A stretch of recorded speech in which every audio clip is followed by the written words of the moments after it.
Welcome to the Determined Mom Show, the only marketing podcast dedicated to guiding mom CEOs into tranquility, wealth, and multiplying those precious moments.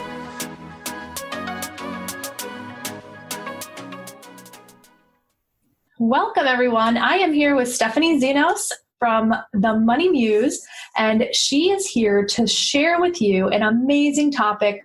She's going to tell you all about investing in yourself and claiming your financial independence and building true wealth. So welcome, Stephanie.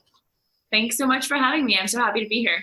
Yeah, definitely. So tell us about your business and how you got started with money and The Money Muse. Yeah, so it's a funny story. So I like to call myself a recovering rocket scientist. So just, maybe about 2 years ago, I left the world of space. I worked at NASA and SpaceX and started my own business helping women with money. And my whole life, I've been interested in money. And I was always helping people in my life, my friends, my family, on all different topics. And it sort of just dawned on me one day that maybe I could help people that I didn't know. And that's when Money Muse was born. That's awesome. That's a great, first I'll say it's a very far reach from, being at NASA to then helping people with money. It's kind of like, what were you doing at NASA? Let me ask you that. Well, I was an engineer, so I studied physics. So I was doing engineering and something called mission management, where you're the face of the mission and you interact with the customer and you manage high-level technical requirements. Okay, that's awesome. Okay, so it's kind of still like in that technical kind of, I feel like money to me is like a technical thing. I don't know if that's true or not. Do you feel that way? I mean, it's definitely numbers all around. Yeah. Okay. So good. So that's awesome. I love it. And I love that story. And I love, that you have found a passion for helping people with their money, especially women. So what is the number one struggle that you see women going through as when it comes to finances and money? Yeah, so women are great with numbers, but for some reason, we seem to be brought up to maybe think that talking about money is rude. So even when I was in college, all of my guy friends were talking about money, talking about stocks, talking about their offers for jobs that they were getting. And all of my girlfriends were not talking about their offers, not talking about salaries. And so I think the main thing holding women back right now is women, and just maybe not feeling comfortable sharing our money success stories or our money questions and failures. And I believe that if we spoke more about money with our friends, there's so much collective intelligence, things that we know and things that we want to know, that we would truly be uplifted and kind of just brought to a new level. Yeah, that's so true. I never even thought about that, but you are 100% right. Like when I get together with any of my friends, even now as an adult, like pushing 40, like I don't have any friends that I actually talk to about money or anything like that. So very, very true.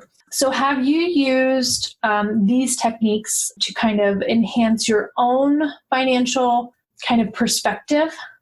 Yeah, so because I also grew up in a household that never talked about money. And so I was really determined to be good at it. I had kind of a bad experience when I was growing up with a stepfather who wasn't too kind to my mom, and we didn't have the money to leave him. So I was really determined, like since I was 13 years old, to be good with money. And I'm self-taught, right? I just slowly but surely taught myself everything. And now I bring up money all the time. And I love to kind of like see people's reactions when I just spit out a number. Maybe I'll tell them how much my villa made this year in rental income, or I'll tell them how much money I'm living on. And they'll just kind of look at me and I'll be like, what? Yeah. So I like to get the conversation going. Yeah, that's a great way to do it. It's one of those, like, you can see like the recoil, like, whoa, because I'm sure that they're wondering if you're expecting them to do the same. They're like, yeah. And I would love if they did. Yeah. And that's great. And I think what you're trying to do is really get people to a place that not only do they have money to talk about, right? But they feel comfortable talking about it and not making it a taboo. Is that right? Yeah, and it's kind of a ongoing struggle. Even for me, I talk about money all the time now. I'm financially independent, which means I no longer need to make money, but I choose to work because I enjoy it.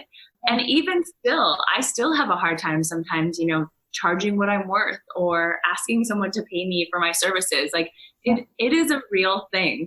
Mm-hmm. Yeah, it's that whole mindset and all of those beliefs that we've grown up with, and all of those what is that, internal programming, right? Yes. Yeah. So how are you going to transform our beliefs about money and our system and that kind of thing in your talk? I'm really excited about this because I think I need help in this area. Yeah. So one thing I'm really excited about talking to moms specifically is that I see all the time with my clients who are mothers, there's this idea that somehow taking care of ourselves or our money is selfish. So often I'll have a client that says something like, shouldn't I be, saving for my kids' college instead of investing in my own retirement? Or shouldn't I be spending more time with my kids instead of getting my money straight?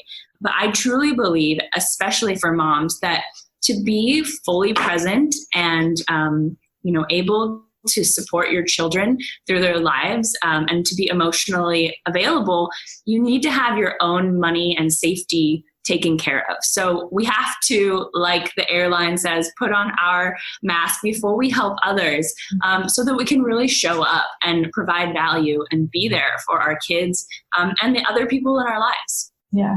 That is awesome. That is so true. And I never really thought of that as far as being a mom and that kind of thing, but it's so true. And I remember when I was pregnant with my first daughter, of course, everybody's like, oh, how are you going to pay for college? Like, what? She's not even born yet. Like that's one of the first things that people say when you say that you're pregnant. It's like, oh, how are you, are you starting to save for college? Like, what the, I don't know. I think that's funny that you said that and tied it together because it is absolutely 100% something that people say. And I think it's one of those things that gets in your mind. Yeah. Before you even have your child, Yeah. Okay. I love that. Okay. So, do you know anybody other than yourself, because we already know that you're getting it right, but that's really getting it right as far as finance and hitting it right on the head with how they have organized things? And can you kind of tell us a little bit about what they're doing? Yeah. So there are some women in my life who I feel like are really getting it right. I wouldn't use any of my direct family members as an example necessarily, but I have a pretty good group of friends now that I have spoken to about money, and we have kind of built a little circle of trust, right? So we talk about all of the money stuff that comes up. Maybe, we're making a quote for a gig, or maybe we're trying to invest in some resource for our business. And we're like, is this going to be worth it? Is it really that valuable? How will I see that value through? So I have close friends now that we can talk about all things related to money, which is so helpful when you're an entrepreneur to have someone kind of in your circle that is going through the same thing and who has opinions and will ultimately show up and just say yes, you are worth it. So lucky for me, I do have a good circle of friends now that I can talk to about money. That is awesome. I'm glad to hear that. And I think that is something when they say the 5 people that are closest to you that you surround yourself with, you become. I think we all need to kind of look for those that are either trying to do better or are doing better than we are, right? Absolutely. Yeah. Yeah. Awesome. Okay. What is one tip that you could give us about it right now before your talk, that we can do to improve today? So one thing I would say is every time you're spending money, we tend to think about spending money as money in, money out. But rather than thinking about money just going away, I want you to think about any spending as an investment in today you. So whether that's your happiness or some resource that you need, or maybe it's an investment in yourself. A latte can be an investment in you and getting through your workday and staying driven and focused, right? So I really like to change the mindset about spending and think about it more as an investment in us, because we ultimately have needs, and spending really does increase our happiness. Sometimes it increases it for 5 minutes. Sometimes it increases it for months or years. I really just want people to bring awareness to their spending and think about the impacts that it has on their life. Yeah, that is so true. I recently upgraded my office, and I like put up wallpaper and curtains, and the only thing I have left to get is the rug, but I'm trying to decide between a couple of them. So, but it makes such a difference. You're right. It's not even a huge investment, but it makes such a difference in how you feel about, your space and everything like that. So that might not be a great example, but I think it is an example. I mean, there's so many things that, sometimes I'm like, oh, do I really want to spend money on going to this bar class? I'm like, but it's good for my mind. I build community. Like, there's all these things. So, yeah, that's a great point. Okay. Awesome. Well, definitely you need to check out Stephanie's talk. She is going to be on day 2, and she's going to be in the business category. So make sure you check out her talk, and it is going to be amazing. Yay. So today I have with me Jamie Van Cuyk of Jamie VC, and she is going to talk to us about overcoming delegation fears. So her topic in the summit is going to be all about overcoming those fears. So Jamie, let's go ahead and get started. Tell us a little bit about you and your business and how you got started. Yeah, sounds good. Thanks, Amanda. Yeah, so I started out in corporate.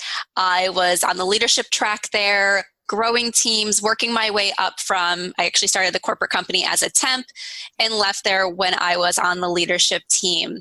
I loved what I was doing. I loved my team. I loved my career path, but I always had this bug of I want to start my own business. So finally, the time hit. Shortly after I had my second daughter, we were having a really big struggle of finding a quality daycare to put her in. And I was like, all right, I am done searching. I'm having trust issues with anyone I could find. I'm like, I'm going to start a business. I can do it home with my daughter by my side. My husband and I had always talked about starting a software development company together. So that's what we started. Told my husband one day, I'm quitting my job. I'm learning how to program, and we are going to get this company off the ground. Yeah. Lasted about 6 months in that, and then realized I hated software.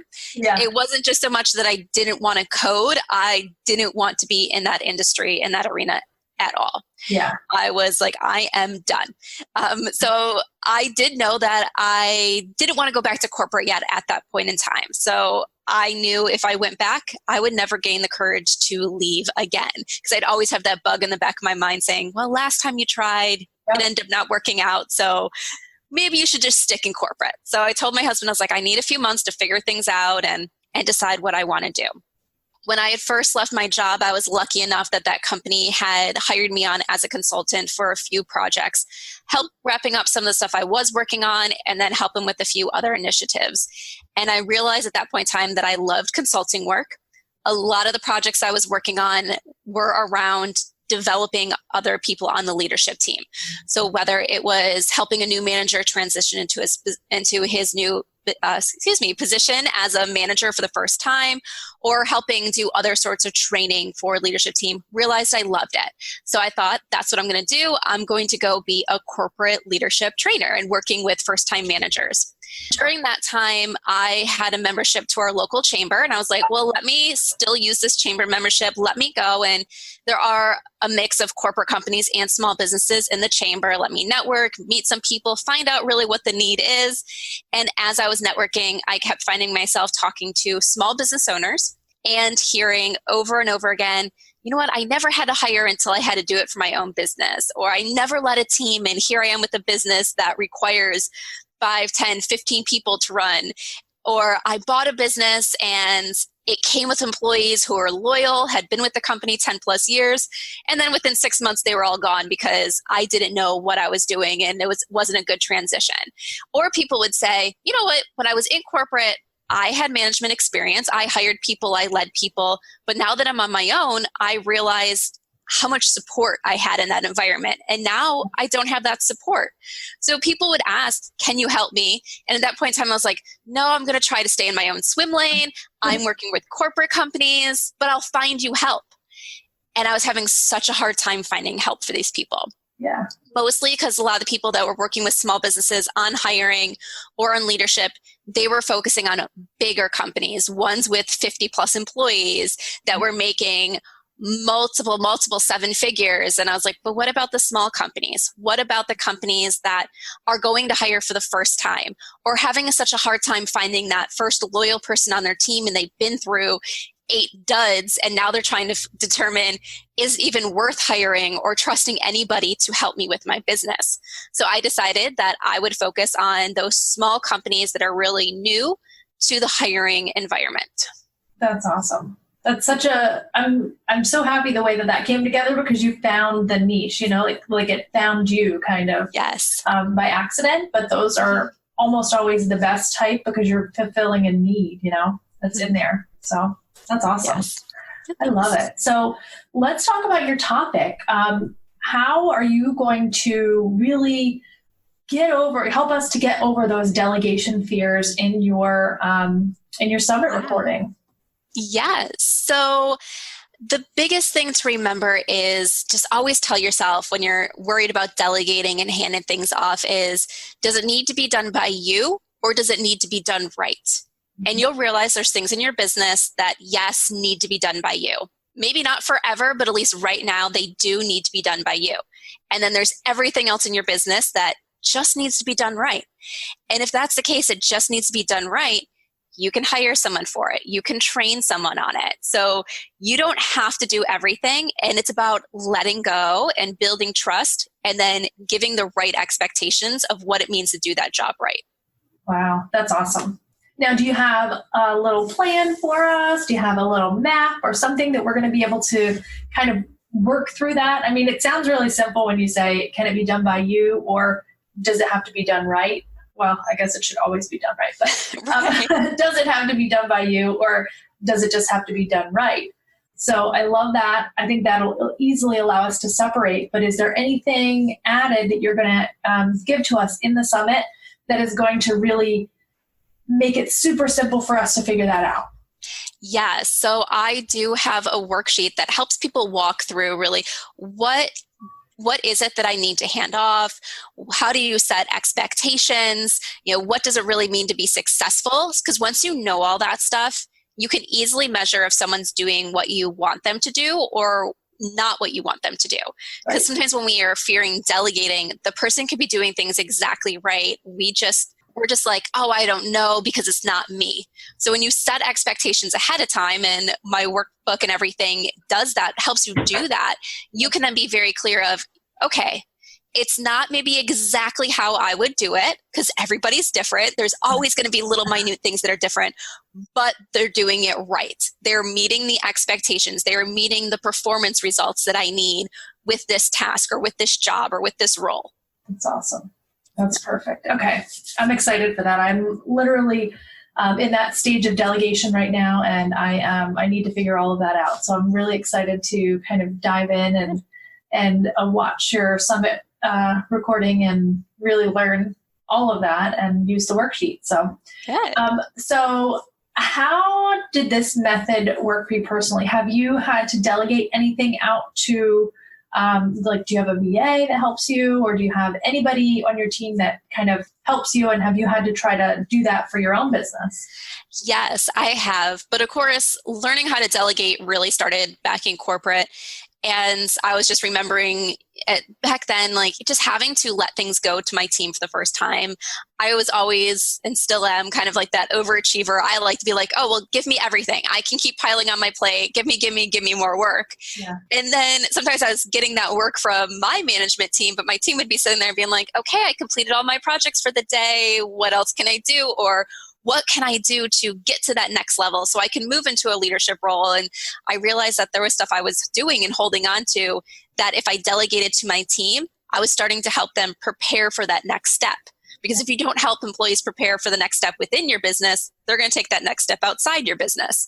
So having to really learn to delegate what I could hand off, and then learning to come back and say, okay, I had you put together a PowerPoint presentation. I remember the first time going and wanting to move everything around and change everything. And I really had to sit there and say, okay, does this PowerPoint presentation, this slide, convey what it needs to convey? Yeah. Okay, yes, it does. Good. Why am I changing it? Oh, I'm changing it because it's just not exactly where I would place it. Yeah. It's like, but is where I would place it important. So no. So it was like teaching myself there. And now in my own business, I do have some things that I delegate to other people. I have someone who helps write blog posts. And then it's just being very clear, okay, this is the topic I want to write on. If there's things where I'm like, okay, because I am the knowledge expert in the topics, here's where I want you to go and, pull information from, here's these things, and just being very clear of what I expect.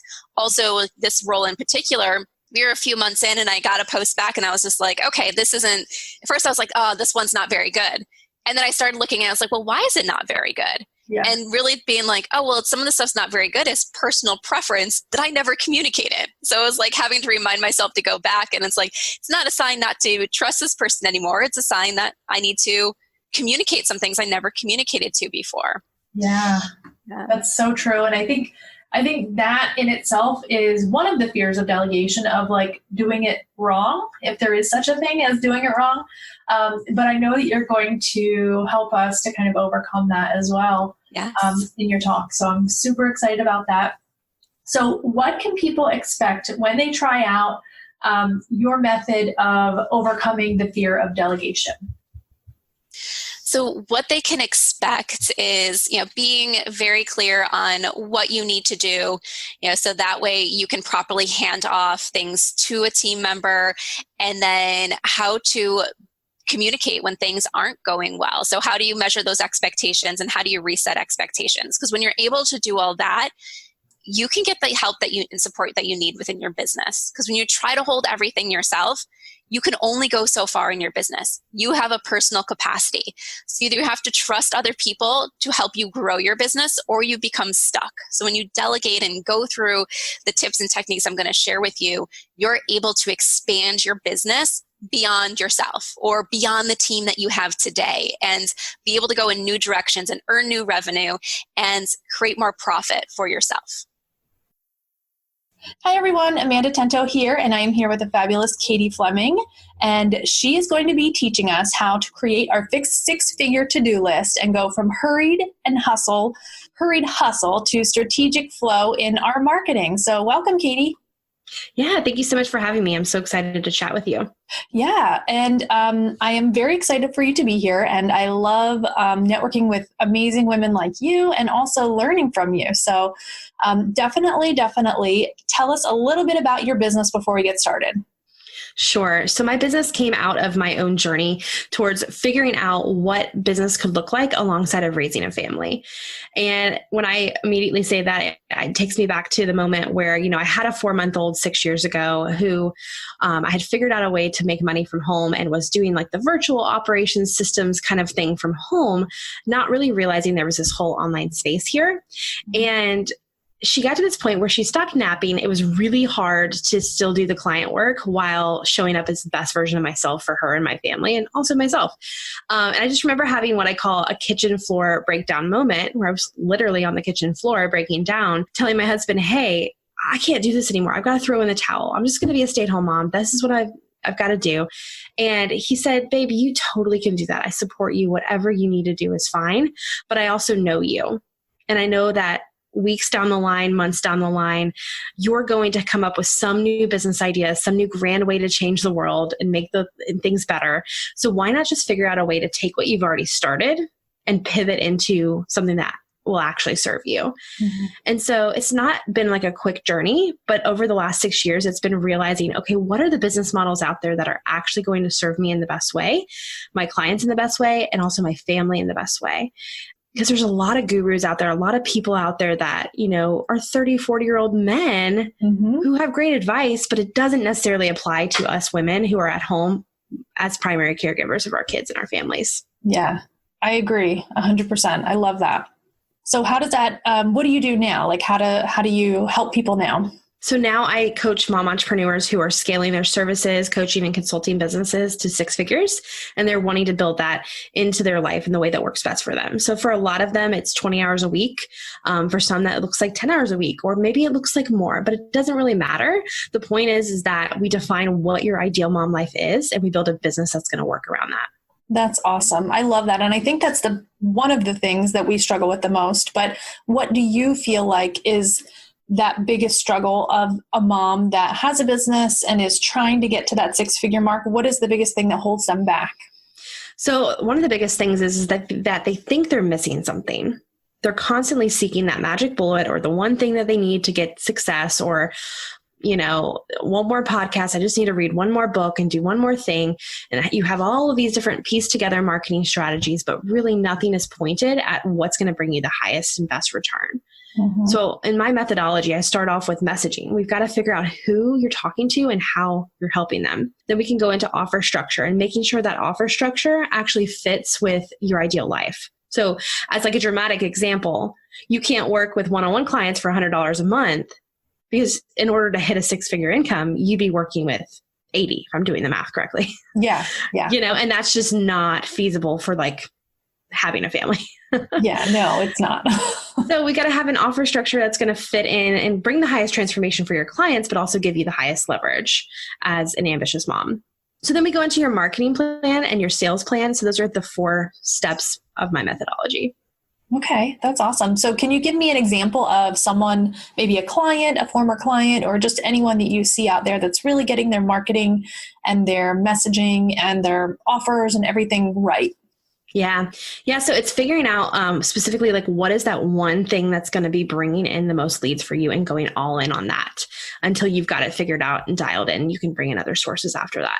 But the one that's coming to mind is Katie Farrow. She came to me kind of making some money in the online space, selling courses, had all this complicated stuff going on. And we really got clear on who she was talking to and how she wanted to serve them, simplified her offer, simplified her marketing plan, and simplified her sales process as well. And she scaled pretty quickly into 10K months. And now it's been almost a year since working together, and she just had her first $20,000 month. Wow. That's awesome. That gives me goosebumps. I love those kind of success stories, and I love hearing that it's possible, and that, you know, like I think all of the moms watching probably maybe got a little bit of goosebumps from that, because that's what we all want, right? And you know, my favorite part of that story is not the numbers. It's the fact that she now works her business in the same amount of time that it used to take her to commute to her corporate job. Wow. That's awesome. It's crazy when you think about it. Yeah, because she probably has automations and processes and systems and all of those things, and it's maybe more passive. It's a bookkeeping business, believe it or not. Yeah, oh, wow. So just systems and some team, and just really being efficient. But she has 3 kids. She's so busy, like all of us, right? Yeah, right. Exactly. I love it. Oh, that's awesome. Well, I, for one, cannot wait to watch your talk and learn your system and all of the things. So I thank you so much for being here and being part of the Business Mom Summit. You're welcome. I'm excited to share the 6-figure to-do list with your ladies that are joining in. Awesome. Hi, everyone. It's Amanda Tento, and I'm here with Caitlynn Elridge from Elridge CPA. And she is an amazing wealth of knowledge for mom business owners in every area: taxes, accounting, everything, budgeting, everything that you can imagine. However, she is going to talk to us today about taxes. So welcome, Caitlynn. Thank you so much for having me. It's great to be here. Yeah, definitely. I'm very excited to have you on and to have you kind of dive into telling us which of these tax pitfalls that we can avoid. But before we do that, let's talk about how you got started in your own business. Yeah, so I have been a CPA now about 10 years, and about 2 years ago, we had twin girls with a 4-year-old, and my husband's in the military. And so all of my corporate experience was just not working out with our lifestyle that we needed. I also found that working with these big companies didn't let me connect with the client. There was always someone above me who got to go to the meetings and the coffees and talk face to face, and I didn't enjoy that as much. So when the twins came, it seemed like a great time to kind of pivot my life. And with that, I decided to open my own company and start helping small business owners, specifically female owned businesses, really take control of the finance part of their business.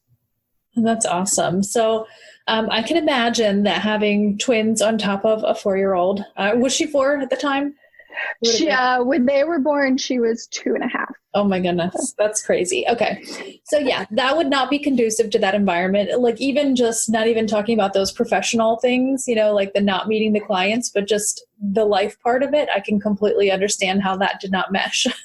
It doesn't. And when daycare requires you to pull them out for 24 hours, I was like, someone's going to get sick on Monday and then the next one Tuesday and the next one Wednesday, and maybe I'll go to work on Friday. Yeah. And I just knew it wasn't going to work out. Yeah, that's crazy. Well, I'm so happy to hear that you have figured that out and that you've been helping female entrepreneurs to kind of figure out their own accounting system. So I love it. I'm good. Yeah.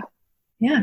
So what is the biggest struggle that you see people encountering when they are going to do their taxes? Like what is it? Oh, there's a mix. There's a lot of fear around it. So taxes are this big, scary thing that the government puts on us, and it seems designed to keep everyone out of business. Because if you don't understand it, then you're going to mess up and the IRS is going to audit you. And there's just this panic that ensues. So that fear, I think, creates a lot of procrastination and avoidance. And so when we can break through that and really, it's not scary. Yes, there's a lot to it, but there's guidelines and rules. And if you can just connect with the right person, we'll get you through that fear. So that's a big part of it. That fear also leads to a lack of organization. So when you don't know where to start, you don't. And so there's no records, there's no receipts, and those are very hard to fix. Mm-hmm. So it kind of puts you at a disadvantage for losing money because you can't take the deduction. But once you can fix that piece, you can start saving that money. Yeah. Okay. That's probably one of my biggest pain points is avoidance. Like I will put it off until April, 15th or 15th. Whatever. Sometimes it's the 17th, which I really like it when that happens. But yeah, I will definitely put it off till the last minute. So I'm totally guilty of that. So what are some examples of ways that people can kind of, or maybe one example of a way that people can kind of make this as painless as possible? The absolute most painless way is to hire somebody. So the sooner you can hire somebody and the sooner you get in contact with them, it just becomes this painless thing. You still have to keep the receipts, but there is someone else now holding you accountable, doing it for you, checking in with you, and you have a partner. Any good person you hire should be like a CFO that you've hired, and they should be in contact with you about the finances of your business. Next step of not hiring somebody is just monthly going in and doing it and sitting down for that 2 to 3 hours, blocking your calendar off and saying, I'm going to tackle this today, not tomorrow, but today. Okay. Those are really good tips. And so how long you say it would take like 2 to 3 hours per month about to do it? Once you get your system set up, that's what it should be. Setting up that system might take a little bit longer. Okay. But if you've got a feel for the software you're using, you've picked one that you really like, you have a system of where you save your receipts, how you're going to scan them in, I think you could probably toss on a good movie and get it done. Yeah. Okay. That's awesome. I think this is airing just after tax season has ended for 2020.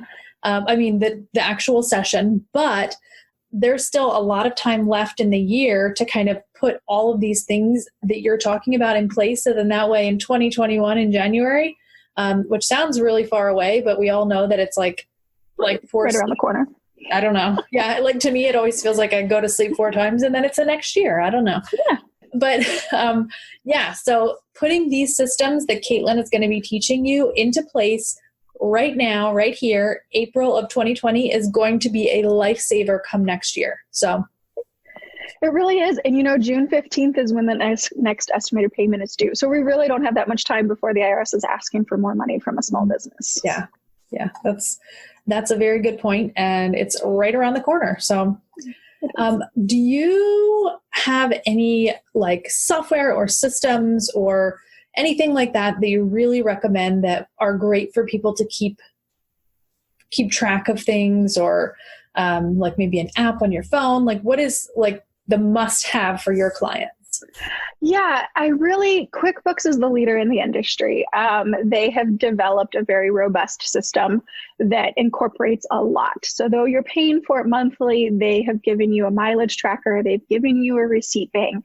They're allowing you to import all of your banks and PayPals in so that you're really starting to just match things rather than having to sit down and type every entry in.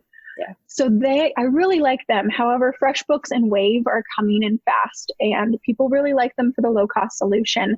And when you're starting out, I really believe in kind of test driving a couple and seeing what feels right and what intuitively as a business owner you can get. If it's too hard and too confusing, you're not going to use it. Yeah. And I think that's the thing that I've seen with people with QuickBooks is that it is a little bit, almost a lot, like it's everything that you as an accountant need. But then as a business owner, you're like, well, I just need to know what came in and what went out, really. So I love that you have multiple recommendations for that. That's awesome. It's really good. And QuickBooks is great with the detail. And when you're making big decisions, you need a software that's really breaking it down to your revenue streams, even knowing when it's time to cut one loose. But until then, when you're really getting up and going, you probably can pick from the variety that are out there and be okay. Okay, perfect. So what is the best investment of time that someone that is going to be watching your talk is going to be able to make after they see it? They're really going to be able to walk away with less fear. So we're really going to talk about those things that make the IRS come audit you and really kind of throw up those red flags. And so if we can beat that now, you're not going to have that fear anymore. You're also going to know what you need to be tracking. So rather than this big dump of receipts and you're like, I don't know what to do with these, we're going to kind of walk through which ones really matter and which ones you need to worry about. Oh my goodness, that is pure gold. I love it.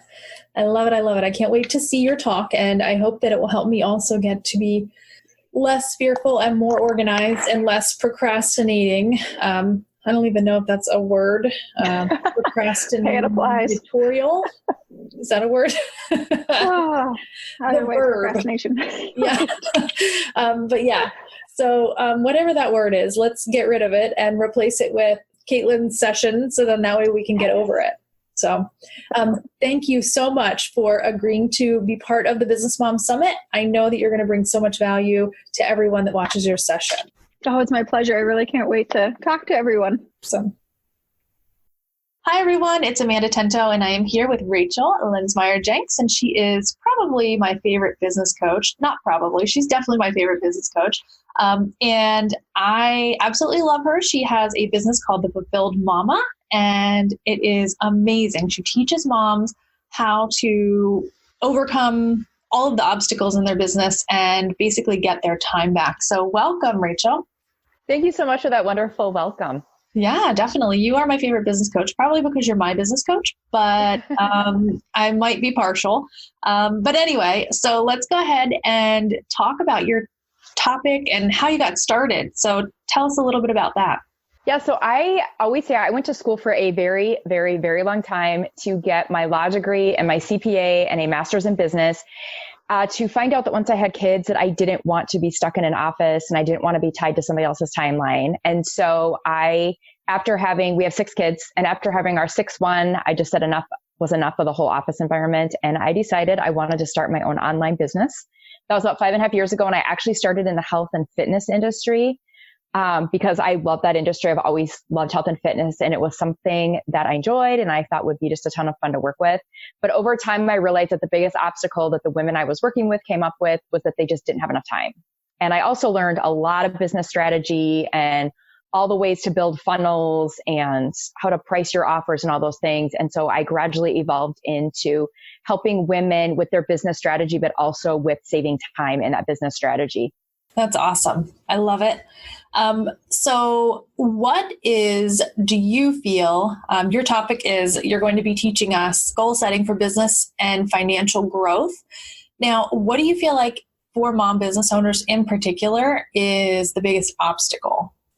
I think the biggest obstacle is that when we start our businesses, I did the same thing. We typically say, okay, I'm starting this little side gig. I'm starting this little side business. And we don't set strategies and goals in place from the get-go. And then all of a sudden we find ourselves like a year or 2 in and we want to scale it, but we don't really know what that looks like or where we want to go. And we just kind of are stuck in this kind of flying by the seat of our pants mentality where we just, we know we want to make more money. We know we want to do bigger and better things, but we're not sure how to get there because we never really got the firm foundation of goal setting and those systems and things in place from the get-go. Mm-hmm. Okay. So are you going to be in your session? Are you going to be teaching us those systems and processes, or giving us those guidelines? Yeah, I'm going to start by helping us business owners setting our goals. And so really looking at that overarching vision, because when I started my business, I was in network marketing, and the whole thing was working, until your knuckles were bloody. It was like work all the time. So I found myself, I had my phone in my hand constantly. I was constantly messaging people and constantly working after my kids went to bed and getting up early and all these things. And no human being can sustain that long term, and especially not when you have a family. And so really looking at your vision, yes, it involves growing a business. Yes, it involves creating an income. It involves stability. But for me and for the moms that I work with, and I believe the moms that you work with too, Amanda, it is about having freedom so that you can still go to their school plays. This morning, my son had kindergarten readiness, and it was like a no-brainer that I was going to go do that with him, and it wasn't a hardship. And so just being able to have that time freedom and all that type of thing. So looking at that overall vision, you want to make money, you want the independence, you want to have this amazing business where you're helping, I always say women and moms, since that's who I work with, but also keeping track of what's special to you and what your values are and what you want to hold on to while you're building that business. Yeah, I think you hit the nail on the head right there, as far as, that being the most important thing for all of us moms that are business owners, because we need that flexibility. We need that time, and we kind of crave that, especially if you're coming from a corporate environment into, your own business. That's literally probably the number one reason. Like, I want to be able to work, have an income, and also be able to show up for all of the things for my kids and be there when they get home from school and get them on the bus and take them to school and all of those things. So I love that. Yeah, absolutely. And like you said, it's the number one reason most of us leave the corporate world and move into our own business, is we want to have that freedom when our kids are sick or have kindergarten readiness or an activity going on at school, or for, a vacation or whatever it might be, just being able to have that flexibility. But I think a lot of times moms believe that to scale their business to that next level, they need to give that time up. And I help them see that their vision is possible without having to sacrifice a ton of time with their family. And so, using business strategy, like I said, I'm a mom of 6. We are rarely home after 12 o'clock in the afternoon. Today's a rare day for me to be home. And we're always on the go, but still being able to build your business while you're doing all of those things, because you don't have to be run ragged. You can find time for a workout, you can find time for sleep and all those things, and just have this totally fulfilled life. Yeah. And I think I know you personally. So I know that you have just an amazing, so you have 6 children, mm-hmm. and 3 of them are heavily involved in gymnastics. 4 of them. 4 of them. So yep, 4 of these 4 girls are. 4 of Rachel's children are extremely heavily involved in gymnastics. And I don't mean like just like they go like to practice like once a week. They go like every day. They travel to other cities. They travel to other states.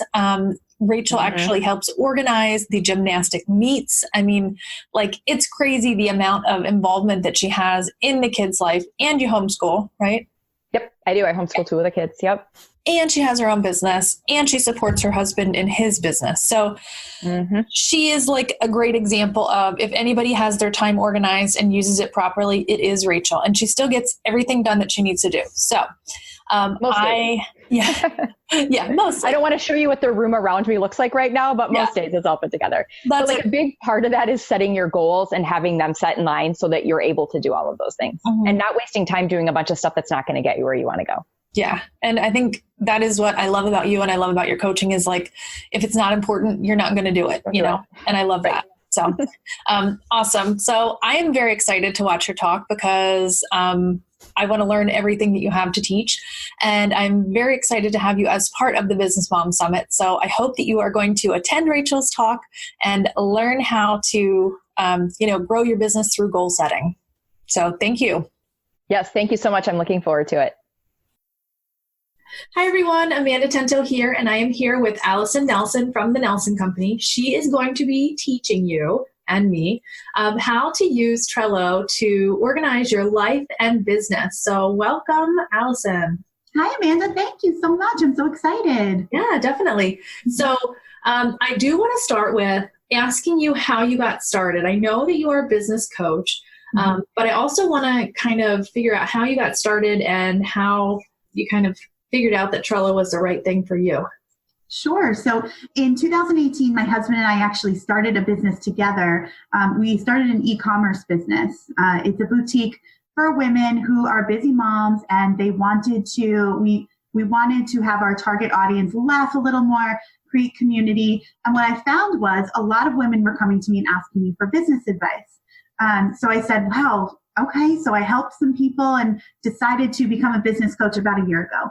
And in that time, I realized that most of my clients, what they really truly need is a way to organize their business and their life so that they can really truly find that work-life rhythm that we all aspire to.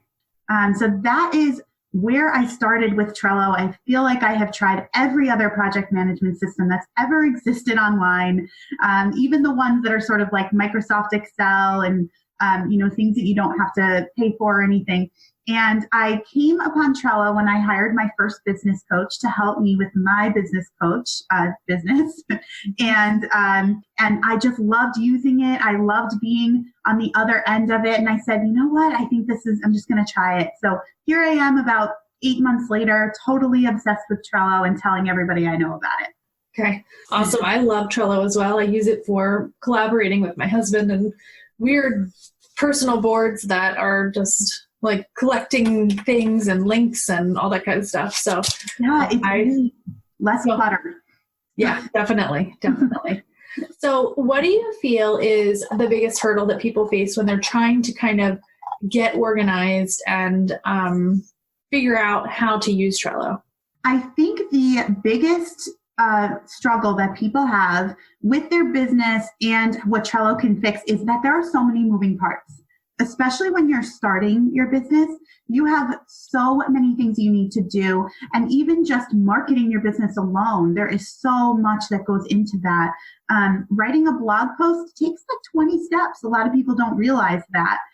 So how do we sort of work around our life if we have children or we have a 9-to-5 and still not have this business that we want to become a big success, just blow our head up? So how do we make sure that that we're getting everything done and something that's ongoing, we don't let fall to the wayside? I think the consistency is king in business, and I believe that Trello puts that order and consistency back into your life. Okay, that's awesome. And that's a really great way for them to almost overcome the challenges. So it's really like the tool that will help them to overcome those challenges that they're facing, right? Absolutely. Yep, absolutely. I love it. So what is the biggest hurdle that you personally have faced with getting organized, whether it's like with your daughter, with your business, with your family, that kind of thing? And how has Trello kind of helped you to overcome all of that? So my biggest struggle was knowing that I needed a list of things, sort of like a brain dump, knowing I needed to brain dump every single night or every single day or even every single week about everything that's going on with my family, or any future plans I wanted to make, or with my business. And I would find that after I brain dumped, I didn't know what to do with the information that I had on my piece of paper. Then it just looked like this huge to-do list. And that's very overwhelming and anxiety provoking. So Trello for me has allowed me to organize all of my thoughts. So if 10 things come out of my brain during a brain dump and they're actually things I do weekly, then they go into my weekly Trello board. If it's something that I'm thinking about now, but it's happening in a month, say with my daughter in school or something like that, that goes into a Trello board that I have just for her.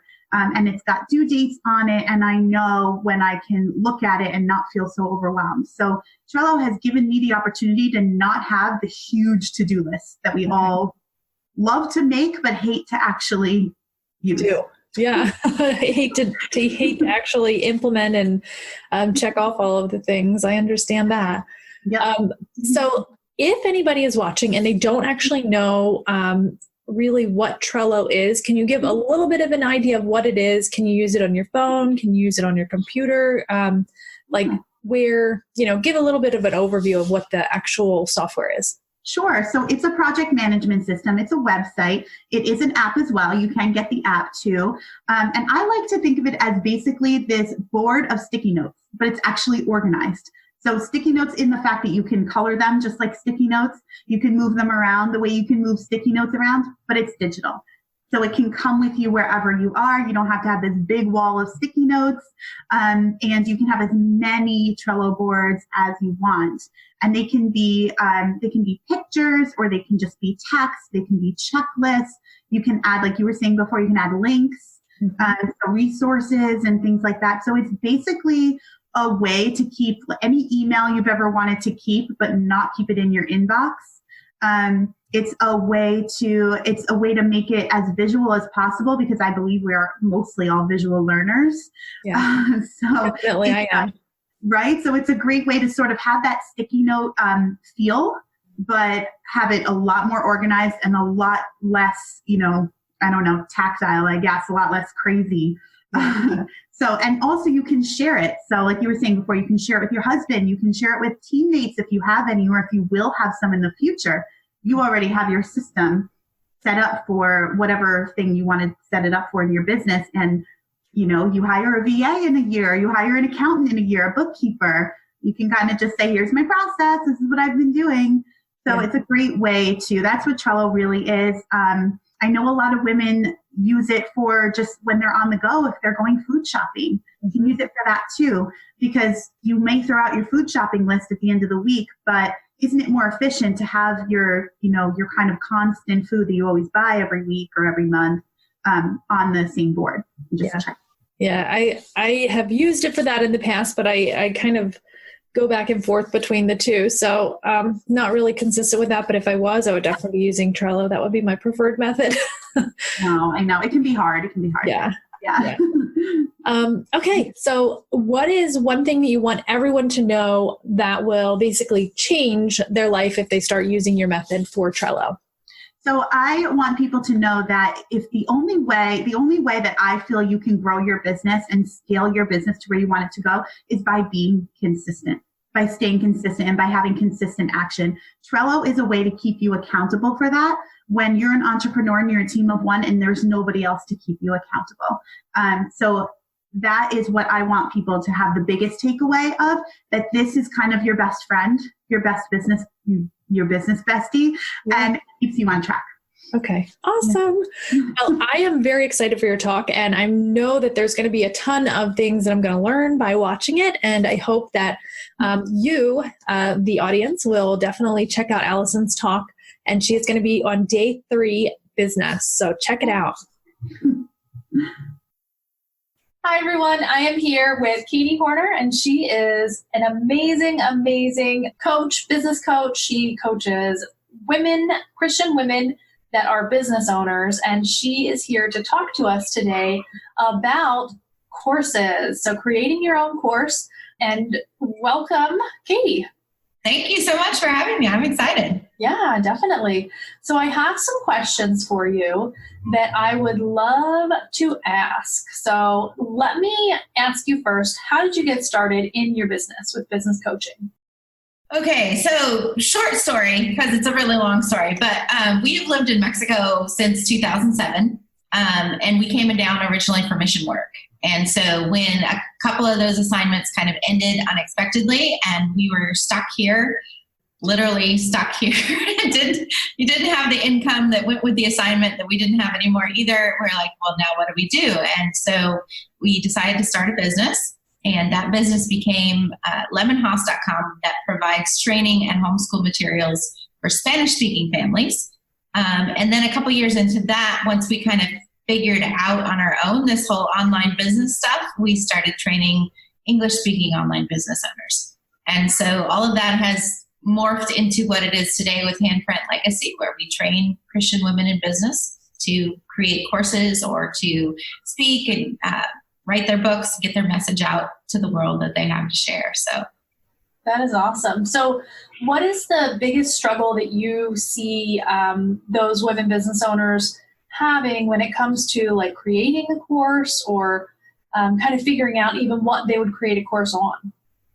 A lot of the women that I work with come to me with like this message. Like I know people need this. I want to get this out there, but either they don't have the confidence or they don't have the marketing background generally. So it's like, oh, but there's so many other people teaching this. Why would people want to pay me for it? Or like once I create it, how do I know it'll sell? How do I get it out there? And so we help them figure out how to pre-sell, how to prove that they have something that people are going to want, and then how to create a curriculum. My background is master's in teaching and curriculum development. And so helping them create a really solid curriculum inside of their course that's going to push their people through to get that transformation, that then allows their students to be some of their biggest fans, which then makes the marketing of their course easier because they've got people on their side already. Oh, that's awesome. I think it's awesome that your background is in, the curriculum, because that's extremely helpful for, it seems like, all of your businesses, right? Right. Obviously, you naturally went that way. It makes sense. So who do you know that is just nailing it in the online course world as far as you can see? In terms of someone who's like created a course to get their work out there? Yeah, exactly. We have, one of my students is in the downsizing and smaller living space. Tiny house. She speaks at a lot of tiny house movements. Her name is Brenda. And she created a course to teach people how to downsize. She went from like 2,100 square feet to like 210 square feet in 30 days. Wow. And so she documented that process that she went through herself. And we helped her turn that into a course, which is now also a membership, and is one of the things that's helped her create her book and go on to speak on stages and encourage other people to be able to live a happier, more fulfilled life with less once you kind of break through some of those emotional and mental things that keep you attached to your stuff. Mm-hmm. Yeah, that's awesome. I am obsessed with watching the tiny house shows, and we have one of our speakers actually moved her family of 5 into an RV, and so now they like live in an RV and they go all around the country, and I'm like super envious of that. I can totally relate to that like need to get rid of all the things, Right. So I'm glad that she's getting it right and it's really working for her. The membership sounds amazing, and I'm sure that every time she speaks she can add a lot more members to that, right? Right. Awesome. Your course becomes then sort of this launch pad for this whole product suite, and you can mention your speaking inside your course, with your students, and then the course leads to, if you've got the book, and it just all sort of complements each other. Yeah, that's awesome. I love that. I think it's really important to know how those things tie together. And I think that's kind of what you're going to lay out for us in the session, right? Yes. We're going to be talking about all the ways that you can create a quality curriculum in your course, like we talked about earlier, to get those people through the transformation. But then we're also going to talk about things like the student experience and things like the thing that they take away, the biggest thing they take away from your course, maybe how you treated them more than what you taught them, and a lot of other things that go into making your course success that a lot of the online how to create a courses don't ever mention. Like you hear a lot of hype about put your course together, get it out there, make a lot of money. And yes, you can absolutely make money with it, but we want to focus on like, why are you doing this? What's the motivation behind it? It's to change their lives. And so let's do everything in our power to make sure this is going to be a transformational course. Yeah, that's awesome. And I think, like you said, that's one of the things that is missing in a lot of those online course classes and things like that. So I'm really excited. That's why as soon as I saw that as a potential topic for you, I was like, yes, we definitely need that. Everybody needs to learn this. So if you don't know already, Katie's topic is the blueprint of a successful online course. So please definitely make sure that you enroll for her session. And it is going to be an amazing, amazing opportunity for you to really hammer out those details. So thank you so much, Katie. Yeah, I can't wait. Hi, everyone. Amanda Tento here, and I am here with Jennifer Weber, and she is a trademark and copyright attorney. She's going to be teaching us all about trademark and copyrights and what they are and why protecting them is important for us entrepreneurs. So welcome, Jennifer. Hi, thank you. I'm glad to be here. Yeah, I am very happy to have you here.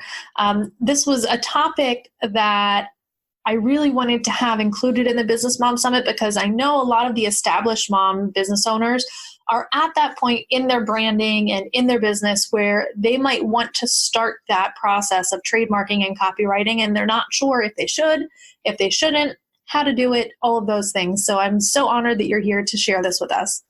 Well, thank you.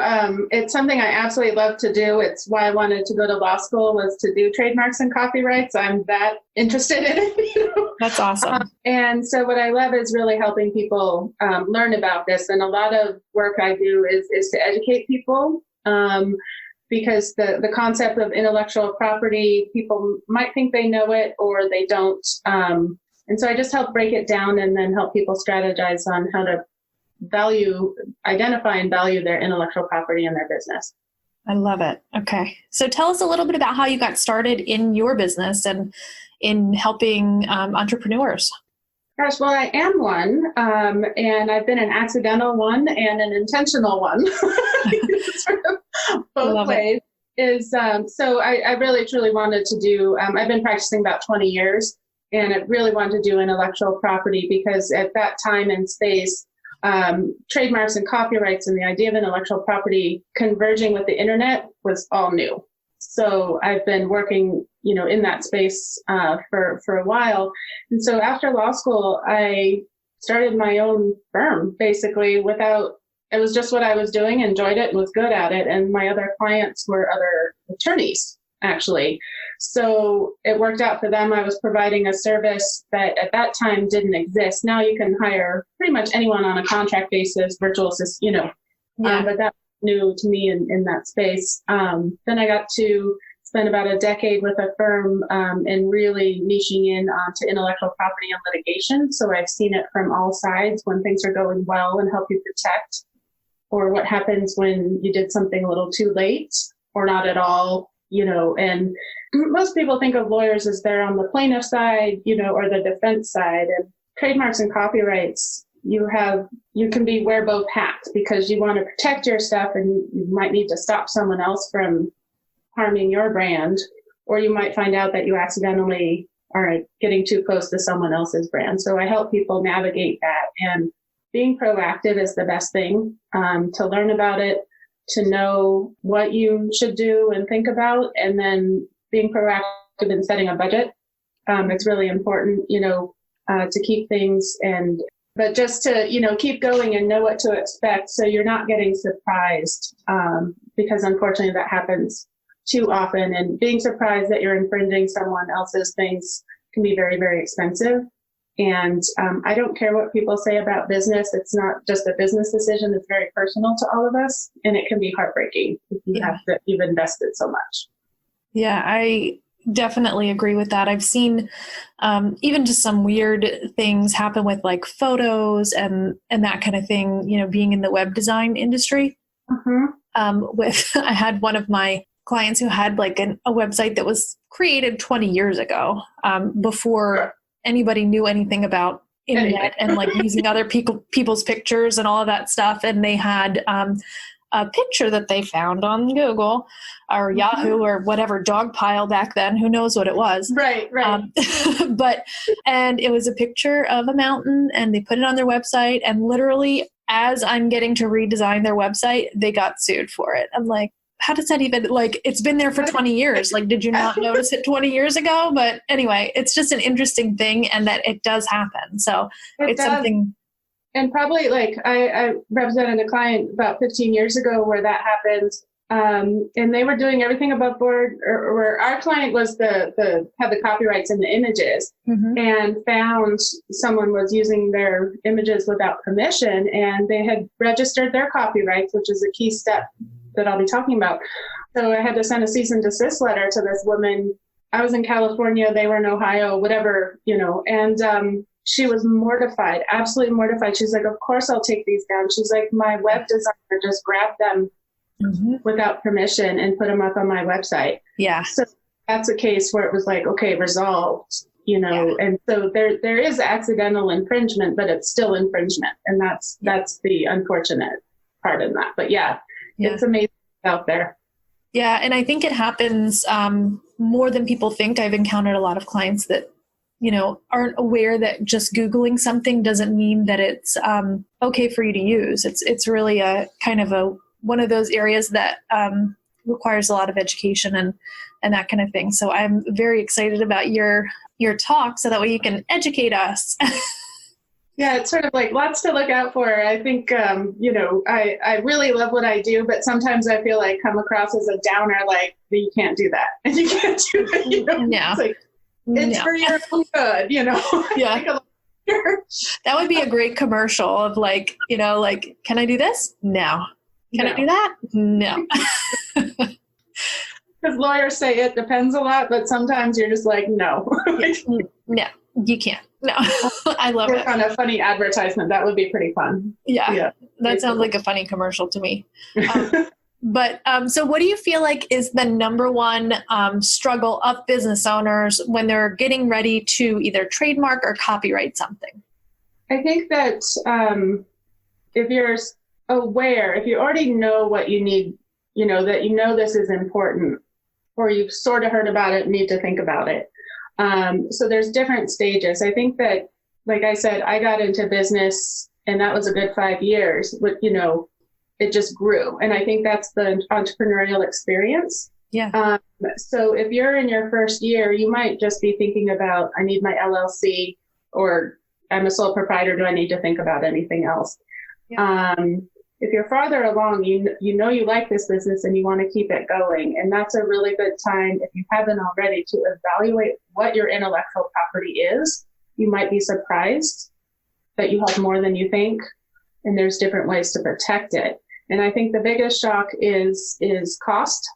And so preparing for that, it is an investment in your business, but if this is something you really want to grow, you don't want to grow anymore and have to be told you have to change your name. When you've got 4 years, 5, whatever, any amount of time really invested in your business and your brand, and imagine someone, you know, if you're actually infringing someone's work, that's that, you know, and how they are willing to work with you could be, okay, we'll work with you to change this, give you some time. Where I live in Montana now, there was a big financial institution that literally had to take the signs off the walls and change the letterhead and the business, you know, everything. Wow. And when you think about that expense, that's huge. And the designers you've talked to and just everything, it's a really huge thing. And for smaller companies, that could cause you to close. You just don't have the funds to rebrand or reconnect. And so the sooner you can make sure that your brand is on track, and there's ways to clear it and make sure you have rights. You don't have to register everything right away. And I'll talk more about the nuances, all of that, you know, when I get to give my presentation. But there's being proactive is the best way that saves heartache. Because the other thing I get called is a dream killer. Because if you've come to me and you say, hey, I've got, you know, all these products and these trademarks and things, and I want to register them now, I'm ready. And I search and go, you can't. Mm-hmm. You're just going to bring on a world of hurt. Yeah. So I get really invested in my own trademark. And if I wasn't able to use it anymore, I would be devastated because I think it really fits me, you know, and my company. So I think that's the biggest lesson, is being proactive and understanding that, that it's an investment, but it's also protecting the foundation of your business, so that you don't have to have this heartache later. Yeah, that's interesting. Is trademarking different for nonprofits? Just out of curiosity? No, the way trademarks work, so my trademark is Start, Grow, Thrive, considered maybe a tagline because it's several words. And that is a trademark for legal services. Okay. So a photographer or a restaurant, like a restaurant would be for restaurant services, right? Mm-hmm. So right. A greenhouse could be Start to Grow Thrive, but that's for plants. Okay. And so there's different channels. So a nonprofit would be about the services they're providing. Okay. And unless they were a legal nonprofit, they would be in their own class. Okay. That makes sense. So, okay. Yeah. So everyone can use them, and you'll start to see, if you see an R in a circle, I think I was just running to the mall, like it was Marshall's or Ross, one of, those. And I just looked up and they have the R in the circle next to the name on the building. Mm-hmm. Like you'll start to see it everywhere. And that means it's a registered trademark. Yeah. So major nonprofits also have trademark registrations. So no difference between the purpose of a trademark is to really identify the brand and the source of the goods and services. Mm-hmm. That's the power of it. So anyone that is using it and providing goods or services actively, and I'm talking about the U.S., can have a registered trademark. Awesome. Okay. That is very exciting. I am really excited to watch your session and learn more about trademark and copywriting, because it's definitely something that I know I need to do, as we talked about before we started recording. But thank you so much for being a part of the Business Mom Summit and just sharing your knowledge with us.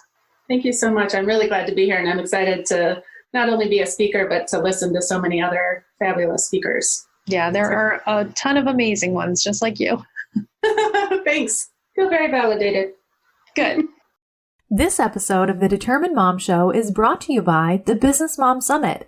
If you're struggling with anything in your business, in your mindset, in your marketing, with your self-care, or even with your social media, this is the summit for you. Featuring more than 30 speakers that are experts in their industry to help you up-level your life, your business, your social, your marketing. You get the picture, all for free.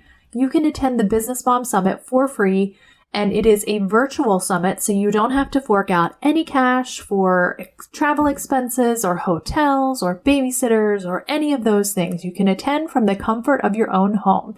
The Business Mom Summit will take place from April 20th through April 24th, and you can register at businessmomsummit.com, and you can also take a little sneak peek of preview interviews of our topics and our speakers on businessmomsummit.com. Can't wait to see you there.